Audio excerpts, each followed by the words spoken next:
Herzlich willkommen zum Motomed-Tutorial Aktivitätserkennung.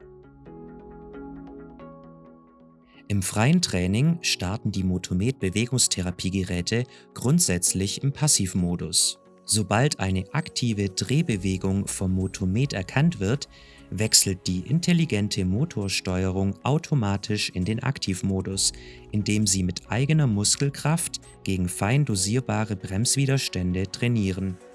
Im Aktivmodus werden Trainingsrückmeldungen auf dem Screen in grün angezeigt.